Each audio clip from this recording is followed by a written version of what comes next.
문희정의 외신 브리핑. 밤사이 들어온 국제뉴스 정리해드립니다. 문희정 국제정치평론가 전화 연결돼 있습니다. 평론가님 안녕하세요. 네, 안녕하세요. 네, 홍콩 고등법원이 복면금지법을 위헌이라고 판결을 했네요. 네, 그렇습니다. 우리나라의 대법원에 해당하는 홍콩 고등법원이 지난달 5일 시행된 복면금지법이 홍콩의 헌법인 기본법 규정에 어긋난다면서 위헌 판결을 내렸는데요. 이 법원은 긴급법에 따라서 경찰이 행사하는 권력에는 사실상 제한이 없다면서 이러한 권한은 불균형적이라고 판시했습니다. 앞서서 25명의 야당 의원들은 이 복면금지법 시행의 근거가 된 긴급 정황 조례가 의회인 입법회를 거치지 않고 홍콩 행정장관에게 무제한의 권력을 부여해야 한다는 점에서 홍콩 기본법에 어긋난다면서 소송을 제기를 했었습니다. 네. 이 복면금지법은 공공집회에서 마스크나 가면 착용을 금지할 뿐만 아니라 집회 참여 여부와 상관없이 경찰관이 공공장소에서 마스크를 착용한 시민에게 마스크를 벗을 것을 요구할 수 있도록 했고요. 만약에 이에 불응하게 되면 최고 1년의 징역형이나 2만 5천 홍콩달러, 우리나라 돈으로 약 370만 원의 벌금을 부과할 수 있도록 한 법입니다. 실제로 이 복면금지법이 시행된 이후 이 법 위반 혐의로 남성 247명과 여성 120명이 체포가 됐고요. 이 중에서 24명이 법정에 섰고 현재까지 이들에 대한 심리가 진행 중인 것으로 알려졌습니다. 한편 오늘자 중국 언론에 따르면 중국의 입법부에 해당하는 전국인민대표대회 상문위원회 법제공작위원회가 성명을 냈는데 네. 홍콩 특별행정구 법률이 홍콩 기본법과 합치하는지 여부는 오직 전인대 상무위원회만 판단, 결정을 내릴 수 있다면서 다른 기관은 판단, 결정 권한이 없다라고 밝혀서 이번 홍콩 고등법원의 판결을 무시했습니다. 네. 그리고 어제 저희가 이 홍콩 시위 관련해서 특집 전문가 대담을 할 때도 어제 이공대 상황이 굉장히 걱정이다 이런 이야기를 했었는데 지금 네. 경찰이 투입됐고요. 홍콩 이공대 상황은 어떤가요? 네, 홍콩 내 주요 대학에서 시위대가 모두 철수한 가운데 시위대의 최후 보루인 이공대에만 시위대가 수백 명이 몰려 있었는데 시위대와 경찰 간의 격렬한 충돌 후에 이틀째 대치 중인 상황입니다. 어제 새벽 5시 30분 경찰이 최루탄과 함께 물대포 2대를 동원해서 항내 진입을 시도했지만 시위대가 대학 정문을 비롯한 주요 거점에 방어를 하는 등 경찰 진입을 막았습니다. 이후 이 경찰이 이공대를 포위한 채 시위대의 탈출을 막는 등 봉쇄 작전에 돌입한 가운데 400여 명을 체포를 했고요. 이공대 총학생의 대표들은 페이스북에 올린 성명을 통해서 경찰이 지난 17일 밤부터 학교의 모든 출구를 봉쇄했고 긴급구조대와 응급구조대원이 끌려가서 캠퍼스 내 부상자를 치료할 수가 없다면서 심각한 인도주의의 위기다 이렇게 호소를 하기도 했습니다.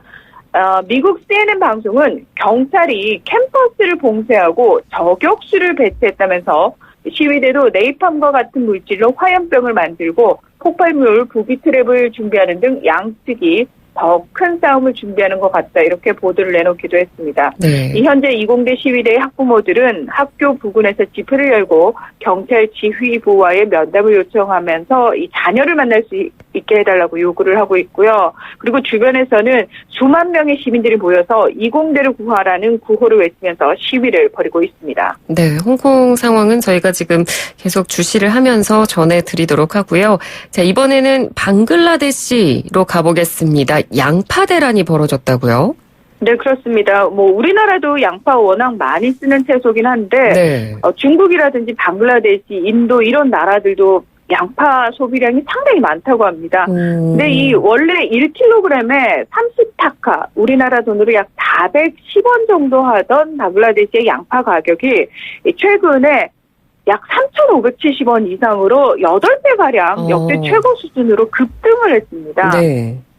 이에 이제 방글라데시 당국이 이달 초에 거의 15년 만에 파키스탄산 양파를 컨테이너로 수입하기로 한 데 이어서 최근에는 아예 이집트 등에서 비행기로 양파를 긴급 공수하기로 했는데요. 인도에서는 며칠 만에 공수할 수 있는 양파가 이집트에서 오게 되면 한 달이 걸리고 중국에서 수입하게 되면 25일이 걸려 도착하게 됩니다. 그래서 가격 할인을 하는 그 곳에서는 서로 양파를 사기 위해서 수백 명씩 몰려들 정도이고요. 네. 뭐 몇 시간씩 줄을 서서 양파를 구입을 한다고 합니다. 그리고 총리부터 각 식당까지 양파를 빼는 자구책 마련에 나서기도 했는데, 게다가 이 방글라데시 무역공사도 양파 보조금을 지급해서 1kg에 45타카, 약 620원의 가격으로 물량을 풀고 있습니다. 하지만 소비자들은 실제로 정부가 이렇게 애를 쓰고 있음에도 불구하고 체감적으로 양파를 살 수가 없는 상황이 벌어지다 보니까 도매업자들이 양파를 사재기 한 것이다. 중간에서 이렇게 양파를 가로챈 것이다. 이렇게 분노하고 있는 상황이기도 합니다. 네. 그런데 이렇게 방글라데시에서 갑자기 양파 가격이 오른 이유가 있나요? 네, 이 방글라데시는 양파 수요의 3분의 2는 자체적으로 생산을 하고 이 나머지는 대부분 인도에서 수입을 한다고 합니다. 네. 이 중국에 이어서 세계 2위의 양파 생산국인 인도가 홍수로 생산량이 감소를 하면서 인도 내에서도 양파 가격이 3배 이상 폭등하자 내수를 위해서 지난 9월부터 인도가 양파 수출을 전면 금지했습니다. 이 방글라데시나 인도처럼 양파가 가장 중요한 식재료인 나라에서는 양파 총선이라고 불릴 정도로 양파 가격 안정을 유지하느냐에 따라서 정권이 뒤바뀔 정도로 예민한 문제라고 하는데요. 네네. 그러니까 지난해 16만 7천 톤의 인도산 양파를 수입했던 네팔에서도 현재 지금 양파 품귀 현상이 벌어지고 있다고 합니다. 이 참고로 양파는 세계에서 재배되는 채소 중에서 재배 면적이 가장 넓고요. 토마토와 수박 다음으로 생산량이 많은 세계 3대 채소라고 합니다. 네, 뭐 아무래도 시민들, 국민들의 입장에서는 먹고 사는 문제가 걸리면 상당히 즉각적으로 반응할 수밖에 없을 것 같고요. 그렇죠. 네, 다음은 스리랑카 소식인데요. 새로운 대통령이 네네. 취임했네요. 그렇습니다. 이 지난 16일 치러진 대통령 선거에서 고타바야 라자팍사 전 국방부 차관이 당선이 돼서 18일에 바로 취임을 했습니다. 이 고타바야 대통령은 2005년부터 2015년까지 대통령을 역임한 마힌다 라자팍사의 동생으로 함께 철권 통치를 했던 인물이라고 하는데요. 이 마힌다 전 대통령이 어떤 인물이냐면 지난 25년 진행된 스리랑카 정부군과 타밀족 반군 간의 내전을 종식하는데 1등 공신 역할을 했다는 평가를 받지만 동시에 이 과정에서 4만 5천여 명의 민간인을 학살하고 그리고 정부의 비판적인 언론인을 고문하고 살해하는 등 이 인권 탄압 사건에 상당히 많이 연루가 돼서 비판을 받고 있습니다. 게다가 이 내전 관련 범죄를 조사하라는 국제사회의 요구도 거부하고 있는데요. 근데 그 대통령의 동생이 이번에 또다시 대통령이 된 겁니다. 네. 이 따라서 그동안 차별을 받아왔던 무슬림과 타밀족 등 소수민족들은 이 고타바야 새 정부로부터 탄압을 받을 수 있다는 점을 우려하고 있고요.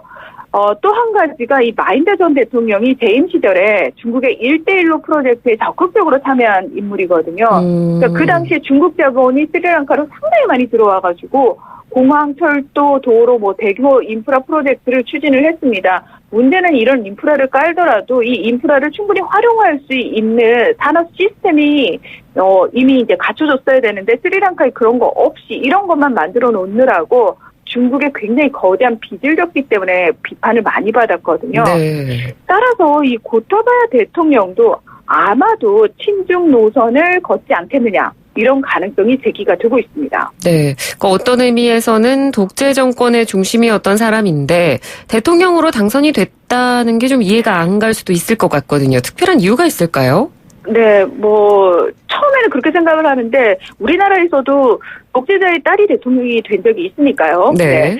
자, 이 이유를 좀 살펴보면 첫 번째로 지난 4월 260여 명의 목숨을 앗아간 부활절 테러 이후 강력한 지도자를 원하는 민심을 드며엎은 것이라는 평가가 많습니다. 네네.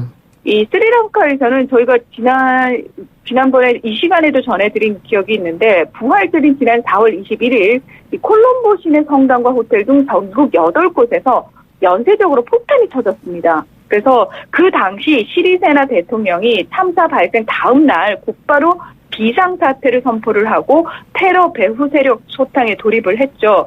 그때 기억을 좀 떠올려 보신다면은 이때 이제 이슬람 극단주의 조직의 용의자로 지목이 됐고 IS도 배후로 자처를 했죠. 네. 이 2,200만 인구의 10%가량을 차지하는 무슬림들은 부활절 테러 이후 다수 불교도 강경파로부터 보이콧과 폭행 등 피해를 받아왔는데요.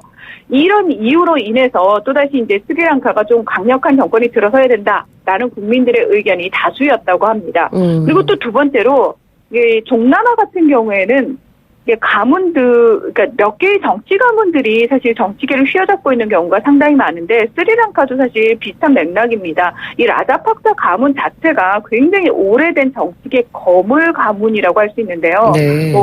설사 대통령이 비판을 받고 있다 하더라도 이미 공고한 정치적 세력을 형성을 하고 있기 때문에 힘이 막강하다라고 할 수 있습니다.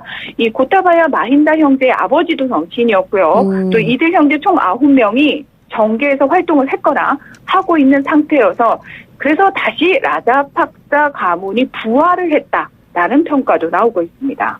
네. 자, 다음 소식으로 넘어가 보겠습니다. 필리핀의 두테르테 대통령 건강 이상설이 꾸준히 나왔었는데 최근에는 공식 석상에도 잘 나타나지 않을 정도라는 얘기가 있네요.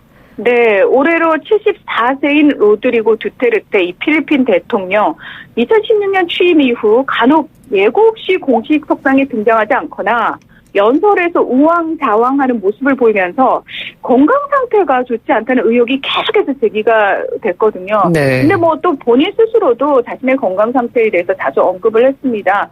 지난 2017년에는 잠을 잘 때 산소 장치가 필요하다. 올해 초에는 수면제 사용한다. 그리고 편두통, 흡연으로 혈관에 염증이 생기는 버거병이 있다. 또 지난달에는 한쪽 눈을 마음대로 움직일 수 없다면서 자가 면역 질환인 중증 근무력증을 앓고 있다고 밝히기도 했습니다.